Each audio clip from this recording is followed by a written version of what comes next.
성탄절이 마치고 나면 우리는 어느덧 그 기쁨과 감격을 잃어버리고 그저 한 해를 잘 마무리하기만을 마음에 소망합니다.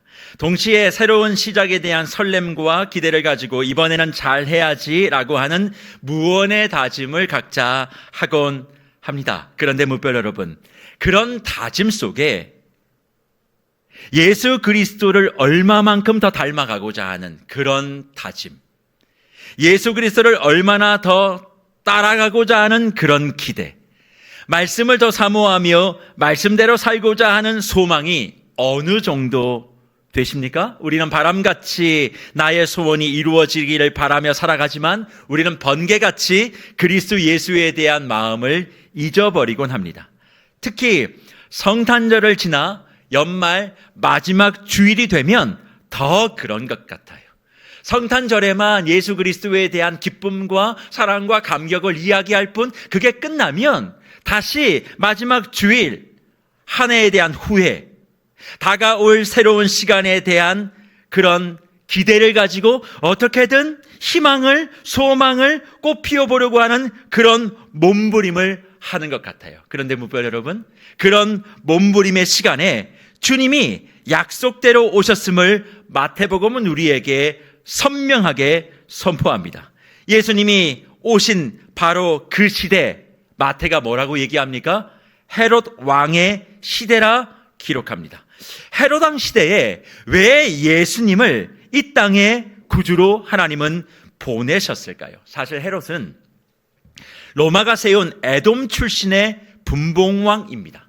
그러니까 유대의 정통 계보, 다윗의 계보가 아니라 정치와 타협과 수많은 술수를 가지고 권력을 얻은 사람입니다. 그런데 무별 여러분, 실력과 능력이 부족한데 정치를 가지고 다양한 술수를 가지고 비용을 지불해서 그 사람이 권력을 얻게 되어지면 반드시 나타나는 문제가 있어요. 그 문제가 뭔 줄 아십니까? 자기의 부족함을 감추기 위해서 무리한 것을 감행합니다.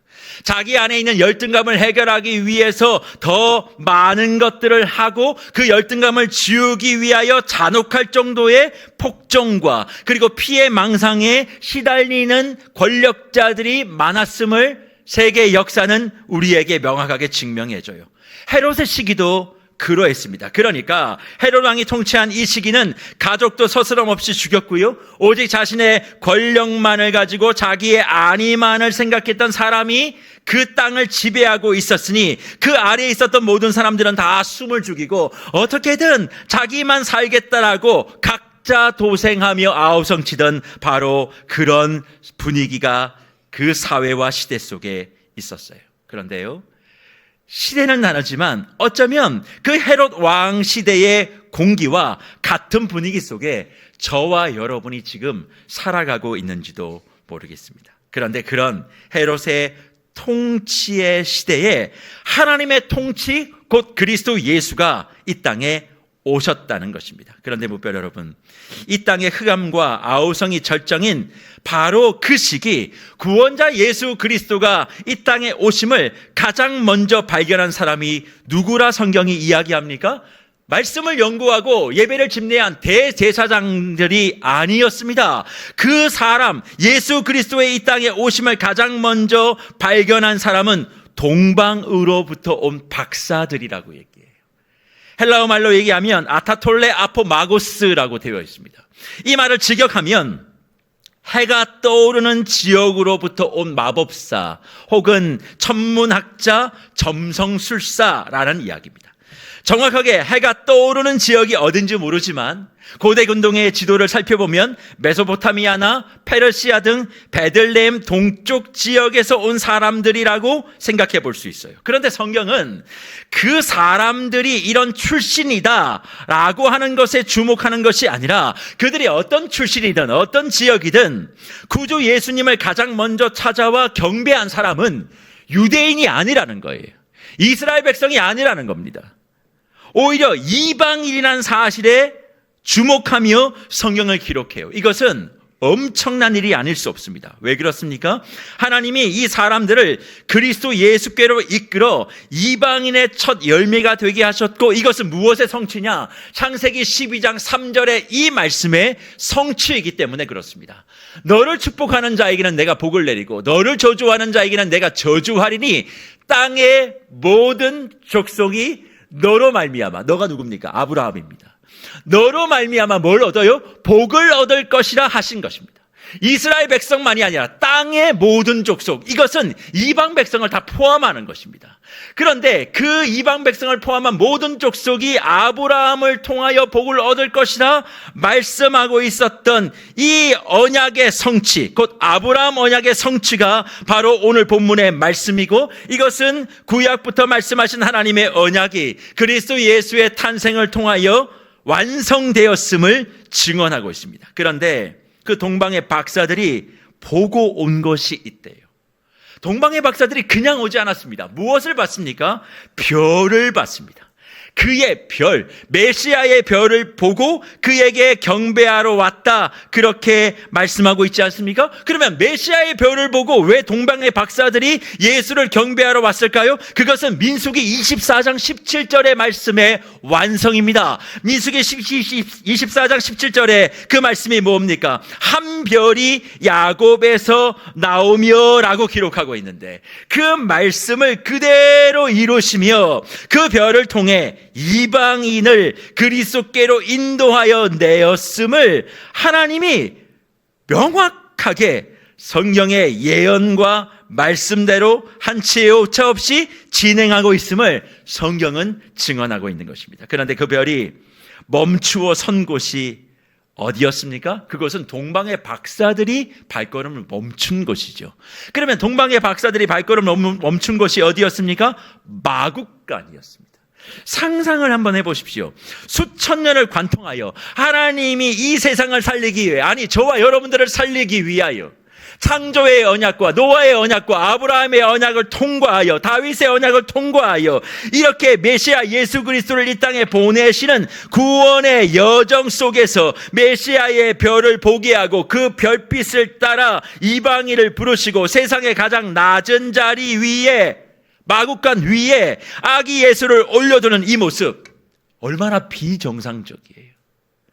하늘과 땅의 조화라고 할 수 있겠지만 비정상적인 하늘과 땅의 조화, 그렇지만 가장 놀라운 조합으로 하나님의 아들 그리스도 예수의 영광을 온 땅 가운데 나타나게 하셨습니다. 그런데 이런 하나님의 미리 설계와 언약의 완성의 마지막 퍼즐이 하나가 더 있었죠. 그게 뭡니까? 미가서 5장 2절에 이 말씀입니다. 베들레헴 에브라다야, 너는 유다 족속 중에 작을지라도 이스라엘을 다스릴 자가 내게서 내게로 나올 것이라. 그의 근본은 상고에 영원히 있다, 그렇게 말씀합니다.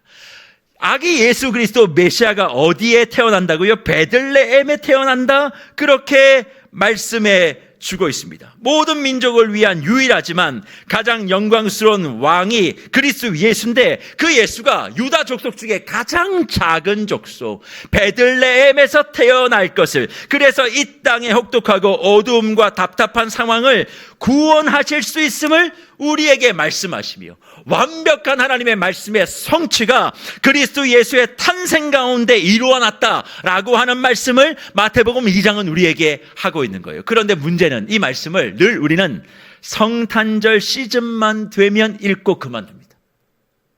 그리고 그때 우리 샛별말 아이들이 나와서 찬송하고 드라마하고 나올 때나 동방박사가 이렇게 경배했다고, 그리고 성경고사 볼 때나 동방박사가 예수님께 드린 예물의 종류가 아닌 것은 뭐 이렇게 얘기하면 뭐 황금, 모략 뭐 이런 거 해가지고 시험 칠 때나 마태복음 2장의 말씀을 묵상하지, 이 말씀이 왜 아기 예수 구세주 메시아가 이 땅에 오셔서 가장 먼저 동방박사를 통하여 이런 일들을 행했는지를 우리에게 주시는지에 대하여 잘 생각하지 않고 지나가니까 우리의 신앙이 엉망인 거예요.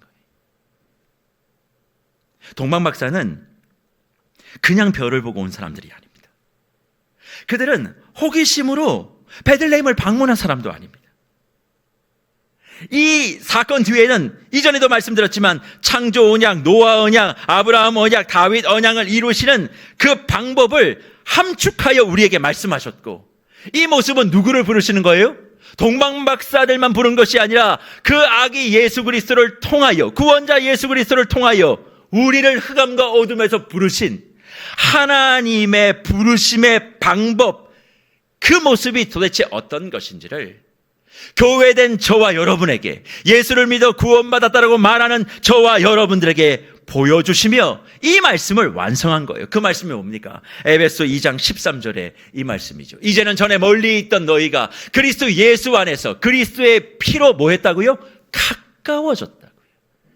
가까워진 사람들이 어떻게 살아가야 하는지, 예수 그리스도의 피로 저와 여러분을 불러 하나님의 교회, 그리스도의 제자, 성령의 사람으로 만들어진 사람들이 어떤 삶을 살아야 되는지를 보여주는 말씀이 오늘 마태복음 2장의 말씀인 겁니다. 그러니 별과 마국간의 영광, 빛과 동방박사의 연합, 그리스도의 피와 십자가로 하나 된 저와 여러분이 이제 마땅히 그 예수 그리스도를 믿어 보여야 될 모습이 무엇입니까? 그것은 다른 것이 아니라 마태복음 2장 11절의 이 말씀입니다. 집에 들어가 아기와 그의 어머니 마리아가 함께 있는 것을 보고 엎드려 아기께 경배하고 보배압을 열어 황금과 유향과 모략을 예물로 드렸다 말씀하고 있습니다. 동방박사들이 메시아 예수 그리스도를 만나 처음에 한 것이 무엇입니까? 경배했다, 엎드려 경배했다 말씀하고 있습니다. 여기서 말하는 경배가 무엇입니까? 프로스퀴네오라고 하는 헬라어입니다. 이것은 공경하다, 존경하다, 예배드리다의 의미가 복합되어 있는 말씀이에요. 동방에서 온 박사들은 헤롯 왕에게 경배하지 않았습니다.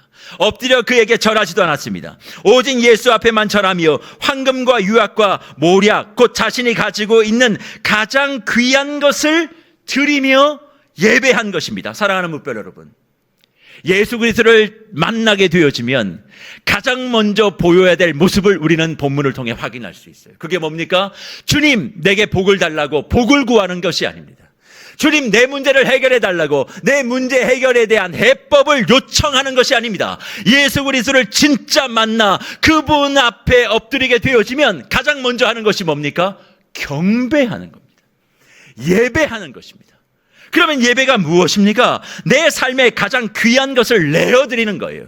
주 예수 그리스도가 내 삶에 필요한 것을 공급해 달라고 요청하는 것이 아니라 내가 그리스도 예수께 내 자신을 드리겠다고 이야기하는 것이 예배라는 거예요. 사랑하는 묵별 여러분, 여러분은 예수 그리스도를 만나고 난 다음에 무엇을 가장 먼저 이야기하셨습니까?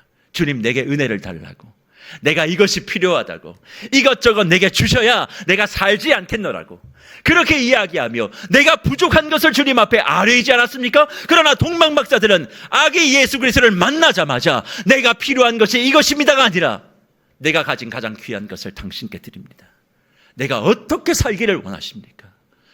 내 자신을 주님 앞에 드립니다.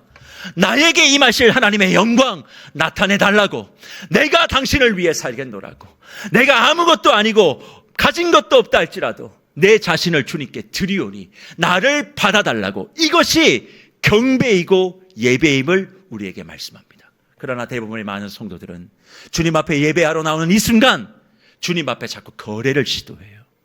주님, 내가 왔습니다. 내 기도 언제 들어주십니까? 내가 필요한 이거 언제 공급해 주십니까? 이것만 이야기하죠. 그러나 오늘 본문을 보세요. 동방박사들은 그런 거를 이야기하지 아니하고 오직 자기 자신을 예수 그리스도께 내어놓습니다. 이런 이야기를 들으면 많은 성도님들이 또 이런 질문을 합니다. 목사님, 저는 황금이 없습니다. 저는 모략도 없습니다. 저는 유황도 없습니다. 드릴 것이 없는데 뭘 드리라는 것입니까? 이상하고 힘듭니다. 뭘 자꾸 바쳐라, 드려라, 그런 얘기하면 반감만 생깁니다 라고 말씀하시는 분들이 있어요. 네, 그럴 수 있죠. 그러나 오늘 본문 말씀이 여러분이 가지고 있는 황금을 내어놓으라는 말씀입니까? 아닙니다. 여러분은 이미 예수 그리스도로 말미암아 여러분 자신이 황금된 사람이에요. 여러분 자신이 이미 모략과 유황보다 더 존귀하고 가치를 가진 사람이 이미 되었습니다. 그러니 이 말씀은 무언가를 끄집어내어 내게 내어놓으라는 것이 아니라 네 자신을 내어놓으라. 내 핏값으로 산 황금보다 더 귀한 너의 인생을 나에게 내어놓으라. 그리고 예수를 만나게 되어지면 다른 걸 묻지 않는다는 거예요. 어떻게 하면 내가 더 주님을 잘 섬길 수 있습니까? 어떻게 하면 내가 더 주님을 따라갈 수 있습니까? 어떻게 하면 내가 주님을 더 닮을 수 있습니까? 어떻게 하면 내가 주님처럼 내 이웃을 사랑하며 섬길 수 있습니까? 이 고백이 나오는 사람이 그리스도 예수 앞에 엎드려 진짜 예배하는 사람인데, 우리는 예배하러 나와 주님을 경배한다고 하면서도 내게 더 부족한 것을 채워달라고 이야기하는 경우가 많지 않습니까? 그래서 이 원리를 깨달았던 바울이 복음의 영광을 깨닫고 예수 그리스도가 어떤 분이신지를 명확하게 알게 되고 그 예수를 만나게 된 다음 가장 먼저 하는 이야기가 무엇입니까? 로마서 12장 1절에 이 말씀이죠. 그러므로 형제들아, 내가 하나님의 모든 자비하심으로 너희를 권하노니 너희 몸을 하나님이 기뻐하시는 거룩한 산 제물로 드리라. 이는 너희가 드릴 뭐라고요? 영적 예배라 말씀하고 있습니다. 여러분이 가지고 있는 것을 내어놓으라고 주님은 말씀하신 적이 없습니다. 너 자신을 내어놓으라고 이야기합니다. 복음의 영광과 예수를 진짜 만났다면 너의 몸을 하나님이 기뻐하시는 거룩한 산 제물로 드리라 말씀하고 있는 것 아닙니까? 사랑하는 물별 여러분, 한 해의 마지막 주인 오늘 이 시간, 정말 여러분은 예수 그리스도를 예배하고 경배하며 이 자리에 계십니까? 혹시 올 한 해 하나님 앞에 아쉬웠던 것, 주님 이러실 수 있습니까? 저러실 수 있습니까? 라고 이야기하며 자꾸 이러시면 내년에 제가 생각을 좀 다시 해볼 겁니다 라고 이야기하며 이 예배의 자리에 나오신 분 혹시 안 계세요? 그건 예수를 만나지 않는 사람들의 예배법입니다. 내가 정말 예수를 만났다면 이 순간에도 한 가지를 질문해야만 합니다.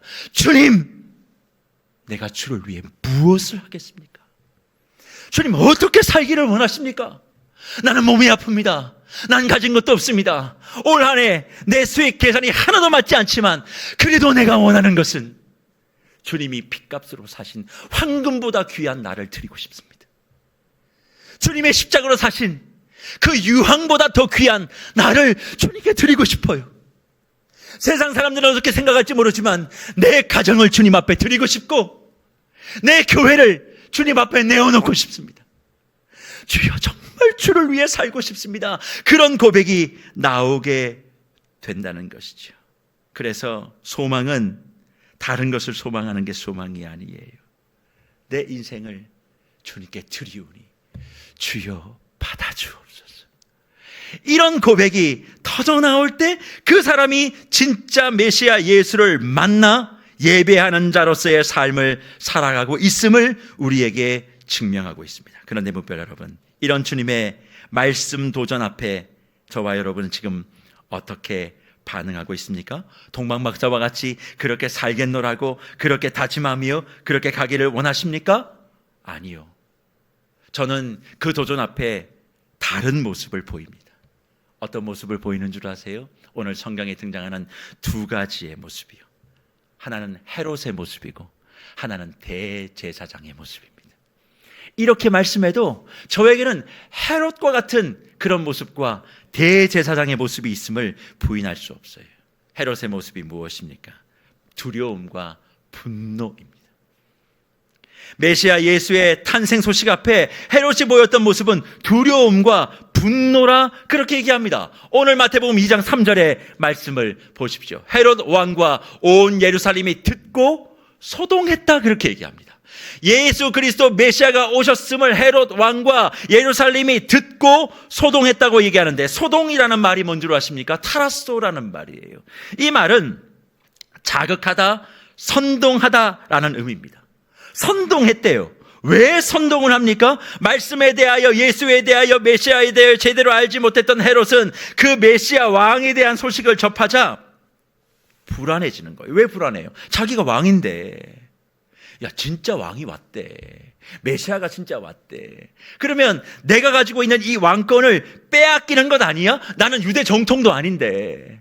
이거 부정당하면서 내 자리를 빼앗길 것에 대한 불안. 그러니까 그 불안이 지나치면 뭐가 되는 줄 아세요? 분노가 됩니다. 그래서요, 불안장애자들은 반드시 분노장애자가 되게 돼 있어요. 사람이 불안 속에 있으면 반드시 그 불안이 분노가 되어 폭력적이게 됩니다. 헤롯이 그 불안을 갖게 되어지자 그 불안이 분노가 되어 무엇이 됩니까? 베들레헴의 2살 아래에 있는 남자아이들을 다 죽여버립니다. 그게 역사의 증언이에요. 뭇별 여러분, 우리가 예수 그리스도를 진짜 알지 못하고 말씀을 알지 못할 때 저와 여러분에게도 이 불안과 분노가 있습니다. 올 한 해 여러분의 삶에 불안과 분노가 있었습니까? 이유는 예수 그리스도를 몰랐기 때문에. 뒤집어 얘기하면 내가 예수를 진짜 만나 예수 그리스도를 절대로 안다면 저와 여러분의 뭐는 없어야 돼요? 불안이 없어야만 합니다. 분노가 없어야만 합니다. 그런데 이 사회와 이 지역은 지금 불안과 분노에 치를 떨고 있어요. 모든 사람들의 얼굴을 한번 보십시오. 누구 하나 걸리기만 해입니다. 왜 그렇습니까? 예수를 안다라고 하는 저와 여러분들이 불안해하고 분노하고 있기 때문에 그래요. 교회 안에도 얼마나 불안이 많습니까? 예수가 나를 위하여 역사의 시간들을 관통하고 언약을 완성하여 지금 이 자리까지 와 주셔서 나를 만나고 계신데 내가 지금 볼품이 없으니까 불안하죠. 내가 돈이 없으니까 불안하죠. 내가 아프니까 불안하죠. 그런데 그 아픔과 불안 속에 예수 그리스도가 내 삶을 주관하고 있음을 내가 믿고 보고 알고 만났다면 내가 아픈 거 아무것도 아니야. 내가 돈 없는 것도 아무것도 아니야. 나의 길을 나보다 더 잘 아시는 그분이 내 길을 인도하실 것을 믿고 불안이 뭐가 되는 거예요? 믿는 순간 평안이 되는 거예요. 평안이 되면 그 분노가요, 뭘로 바뀌는 줄 아세요? 나눔과 섬김과 사랑으로 바뀌는 거예요. 왜 못 나누는 줄 아십니까? 내가 불안하기 때문에 그래요. 그러니까 더 움켜쥐려고만 하는 거예요. 그러니 예수를 믿는다라고 하는 그리스도인들이 더 움켜쥐고 불안해하니까 세상은요, 더 불안해하고 더 분노에 치를 떠는 거예요. 사랑하는 뭇별 여러분, 정말 여러분의 삶에 그리스도 예수를 만났다면, 오늘 이 시간 그 예수만을 정말 경배한다면 불안해하지 마십시오. 염려와 걱정하지 마십시오. 주님이 저와 여러분을 지키시고 인도하는 것 분명히 믿으시고 그 자리를 평안으로, 기쁨으로, 사랑으로, 나눔으로 바꾸시는 저와 여러분들 되시기를 간절히 축복합니다. 하지만 또 하나의 모습이 있지요.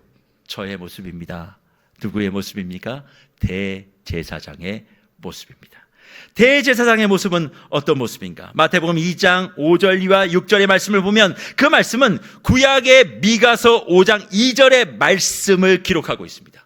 그러니까 대제사장들은 이미 구약에 예수 그리스도에 대한 메시아 예언이 있었다는 것을 알고 있었어요. 그러면 그 말씀대로 이루어졌다는 것을 발견하게 되어지면 어떻게 해야 됩니까?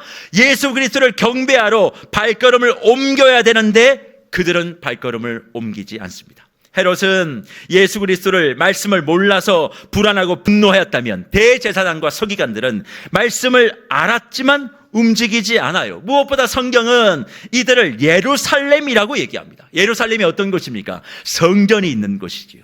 그러니까 하나님의 성전이 있는 곳에 메시아가 왔는데 성전 안에 있는 사람들은 메시아를 경배하러 발걸음을 옮기지 않았음을 성경은 증명하고 있는 것입니다. 결국 예배자란 말씀을 아는 사람이 아닙니다.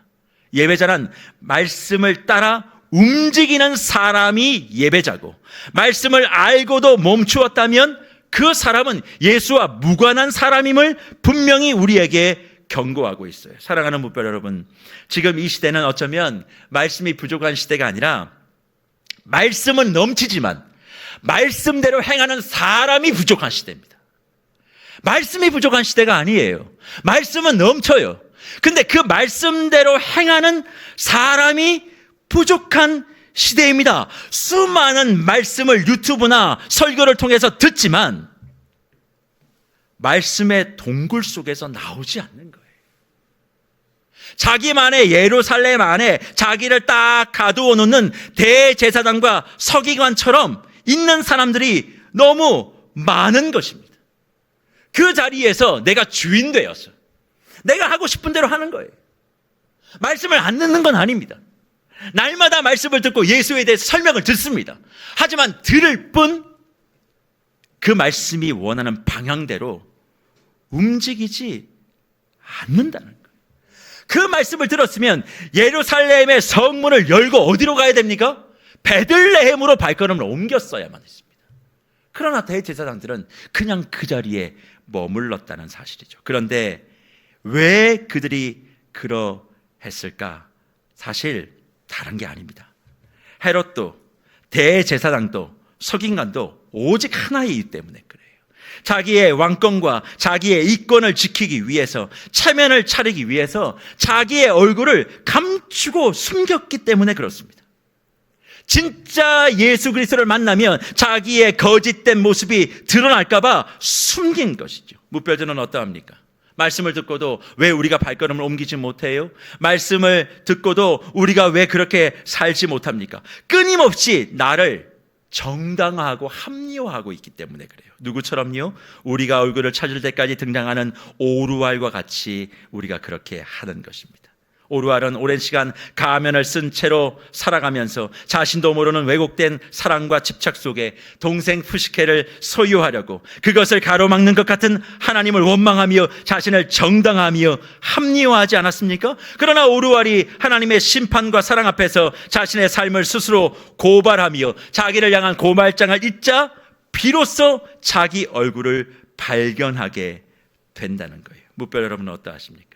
주님은 저와 여러분을 사랑하고 사랑하실 때 끝까지 사랑하셔서 자신의 모든 것을 다 내어주고 지금도 우리가 보지 못하고 있지만 그분은 성실과 신실함으로 우리를 인도하고 계시기에 이해할 수 없는 일들이 벌어져 낙담하고 고통하고 그리고 눈물 흘리고 있지만 바로 그 자리에 소리 없이 다가와 내가 너를 지키고 있다. 내가 너를 붙들고 있다 라고 생명의 품으로 안아주시고 보호하여 주심을 우리가 정말 믿고 있지 않습니까? 그런데 왜 불안해하십니까? 왜 자꾸 분노가 막 일어나는 것을 견뎌하지를 못하십니까? 이유는 딱 하나예요. 그리스도 예수를 알지 못하고 만나지 못하고 그래서 자기 진짜 얼굴을 찾지 못했기 때문에. 그러니까 얼굴이 없으니까 어떻게 해요? 가면이라도 써야 되는 거예요. 그 가면 뒤에 나를 자꾸 숨겨야 되는 겁니다. 누구처럼? 헤롯과 종교 지도자들처럼 말이죠. 그런데 그들은 그리스도 예수를 결코 예배하거나 엎드려 경배하지 못한다 그렇게 말씀하고 있습니다. 그러면 도대체 헤롯과 대제사장들과 동방박사의 차이는 어디서 시작된 것인가? 저는 그 해답을 C.S. 루이스가 기록한 우리가 얼굴을 찾을 때까지 1부와 2부의 마지막 글에 그 답이 있다고 생각해요. 그 소설의 1부 마지막 오루알의 고백입니다. 그러나 마침내 수많은 장애를 넘어 책을 썼고 지금 여기에 이 책이 있다. 이제 이 책을 읽는 그대여 신과 나 사이의 판단을 내려달라. 그들은 세상에서 푸시케밖에 사랑할 대상을 주지 않고서 곧바로 그 아이를 빼앗아 가버렸다. 그것이 전부가 아니다. 내가 무슨 말을 하느냐에 따라 그 아이가 천상의 복을 누리며 살 것인지 아니면 불행의 나락으로 떨어질 것인지가 결정되는 자리로 나를 몰고 갔다. 그들은 푸시케가 정말 신의 신부인지 미친 것인지 짐승이나 악당의 놀잇감이 된 것인지 말해주지 않았다. 내가 간청했는데도 분명한 표징을 주지 않았다. 나는 추측하지 않을 수 없었다. 그런데도 잘못 추측했다고 내게 벌을 내렸다. 더 극악하게도 푸시케를 통해 벌을 내렸다. 그 또한 전부가 아니다. 자신들을 공개적으로 드러내서 우리에게 원하는 바를 밝혀주지도 않는다. 그렇게만 해주어도 견딜만 할 텐데 말이다. 그러나 그들은 암시만 주고 주변을 빙빙 맴돌며 꿈이나 신탁으로 가까이 오거나 보자마자 사라지는 이상으로 나타날 뿐이며 우리가 그 의미를 물으면 죽은 듯 침묵을 지키다가 우리가 제발 좀 내버려 두었으면 싶을 때 슬쩍 다시 나타나 우리 귀에 속삭이고 그것도 알 수 없는 말들을 누군가에게는 감춘 것을 누군가에게는 보여준다. 그것이 고양이가 쥐를 놀리는 것이나 까막잡이가 단순한 사기가 아니면 대체 무엇이란 말인가? 왜 거룩한 곳은 꼭 어두운 곳에 있어야 하는가? 그러므로 단언컨대 신들보다 인간의 유해한 존재는 없다. 신들에게 대답할 말이 있으면 한번 해보라고 해라. 당연히 대답하는 대신 나를 쳐서 미치광이나 문둥병자로 만들어버리거나 짐승이나 새나 나무로 둔갑시켜버릴 것이다. 그러나 그것이야말로 신들에게 대답할 말이 없음을 온 세상에 알리는 것이 아닌가라고 마무리합니다. 목별 여러분, 이 글을 들으시면서 어떤 생각이 들어요? 꼭 저와 여러분의 고백 같지 않습니까? 뭘 좀 달라 그러면 안 주고, 좀 내버려 두려고 그러면 싹 찾아와가지고 말 던지는데 무슨 말인지 모르겠고, 그리고 누군가에게는 아는 말을 보여주기도 하고, 주변에 암시만 주며 빙빙 돌다가 꼭 나 놀리는 것도 아니고, 그게 하나님의 모습 같다고 오르와 이야기합니다. 왜? 가면을 쓰고 하나님을 바라보니까. 자기 얼굴 없이 자꾸 가면을 가지고, 가면을 갖는다는 게 뭡니까? 자기 인생에 자기가 주인 되는 거예요. 내가 내 인생의 주인 되는 모습으로 하나님을 자꾸 보니까 내가 원하는 대로 되지 않으면 불편한 거예요. 그러니까 하나님을 말씀을 통해서 진실과 진리로 만나는 것이 아니라 뭐 한다고요? 추측하는 거예요. 여러분, 신앙을 생활을 하는데 왜 하나님을 추측하십니까? 하나님은 분명히 말씀하셨어요. 내가 어떤 존재인지. 그런데 우리는 대부분요, 추측하는 신앙을 합니다. 그리고 그 추측이 또 잘못되어지면 그 탓을 누구 탓을 해요? 하나님 탓을 해요. 그러니까 오르와과 같이 한번 입이 있으면 대답해 보라고. 세상에서 가장 쓸데없는 일이 하나님을 믿는 일이라고. 그렇게 얘기하는 것 아닙니까? 하지만 1부를 그렇게 마쳤던 오르왈이 2부를 마치며 자신의 얼굴을 찾은 다음에 뭐라고 얘기하는 줄 아십니까? 들어보십시오. 나는 첫 번째 책을 신들에게는 대답할 말이 없다는 말로 끝냈다. 주여, 이제는 당신이 왜 대답하지 않은지 압니다. 당신 자신이 대답이십니다. 모든 질문은 당신의 얼굴 앞에서 사라져버립니다. 다른 무슨 대답을 들은 줄 만족하겠습니까? 다 말뿐입니다. 다른 말과 싸우기 위해 끌어내는 말. 오랫동안 저는 당신을 미워했고 오랫동안 당신을 두려워했습니다. 이제는 이라고 마침표를 찍고 끝내요. 그 말의 의미가 뭡니까? 이제는 더 이상 하나님을 두려워하지 않고 원망하지 않고 하나님을 믿습니다. 내 삶에 이해되지 않는 문제 속에서도 뭐가 답이기 때? 하나님 자신이 답이기. 하나님을 진짜 만나고 나니까 이 모든 것들이 다 해결되더라는 거예요. 어쩌면 우리는 1부 마지막 오르왈의 고백과 같이 하나님을 향한 오해와 분노와 왜곡을 가지고 있으면서도 마치 그런 것이 없는 것처럼 얼굴을 가리고 앉아 예배에 나와 말씀을 듣지만 뭘 싫어해요? 내 왕권 내놓는 거 싫어합니다. 이 교회의 주인은 하나님이라고 고백은 하지만 내가 주인이어야 해요. 이 가정의 주인은 하나님이라고 얘기하지만 가정은 내 말대로 돼야만 합니다. 이 자녀의 주인은 하나님이라고 고백하지만 이 자녀는 내 자랑이어야만 하는 거예요. 그러니까 내가 원하는 대로 조작되지 않으면 불편한 겁니다. 그러니까 하나님을 향하여 원망과 분노를 터뜨리는 누구처럼요? 헤롯처럼. 그리고 그 왕권을 내어놓으라고 하는 말을 들어도 누구처럼요? 예루살렘 안에 있는 대제사장처럼요. 그냥 그 자리에 가만히 있으면서 모든 불평과 원망은 다 하나님께로. 실상은 자기가 예수 그리스도를 만난 적이 없어서 찾은 얼굴이 없는 가면을 가지고 살고 있는 것인데, 그저 여러 가지 이유와 사유를 들어가면서 하나님의 말씀이 원하는 대로 발걸음 하나도 내 방향을 전환하지 못하면서 자기만의 성벽과 예루살렘 안에서 한 걸음도 나가지 못한 채 문을 걸어 잠그며 베들레헴으로서의 방향 전환을 하지 않고 그 자리에 있으며 무기력하게, 때론 싸늘하게, 때론 분노 가득하고 불안 가득한 얼굴을 가지고 이 예배의 자리에 나와 주님을 경배한다고 계시는 분들 혹시 안 계십니까? 오늘 이 말씀 앞에 자기의 왕권을 내어놓음으로 진짜 얼굴을 찾으십시오. 정말 주님께서 허락하여 주시는 그 말씀의 빛, 진리의 빛을 보고 움직이십시오. 내가 원하는 방향이 아니라도 그 빛의 방향을 따라 내 발걸음을 옮기게 되어지면 나의 진짜 얼굴을 그리스도의 빛을 통해 발견하게 되고, 그걸 발견하는 순간 무엇 달라고 주님 앞에 엎드리는 것이 아니라 나를 드리겠습니다. 내가 어떻게 주를 위해서 살기를 원하십니까? 그렇게 고백하며 진정한 예배자, 진정한 예수를 믿는 하나님의 자녀로 설 수 있음을 우리에게 도전하고 있습니다. 그래서 주님은 2025년 마지막 주일인 오늘 본문에 등장하는 동방박사, 헤롯, 대제사장들과 함께 소설 속 인물 오르와를 우리에게 보여주시며 지금 저와 여러분들은 어떤 얼굴로 그리스도 앞에 서 있는가를 물어보고 계십니다. 지금 우리 앞에 놓여진 상황과 또 여건에 대한 해석과 말씀에 대한 이해가 되면 발걸음을 옮기겠다? 그러시면 안 됩니다. 지금 바로 이 시간 결단해야 내 인생의 결산이 결정된다는 것을 기억하십시오. 지금 결단해야 저와 여러분의 인생의 결산 언제 있어요? 주님 앞에 우리 다 섭니다. 주님 앞에 우리 인생 결산할 거예요. 근데 그 인생 결산이 결정되는 장소가 어디라고요? 바로 지금 이 시간이라고요. 지금 이 시간 여러분의 결단이 여러분의 인생 결산을 결정하게 될 겁니다.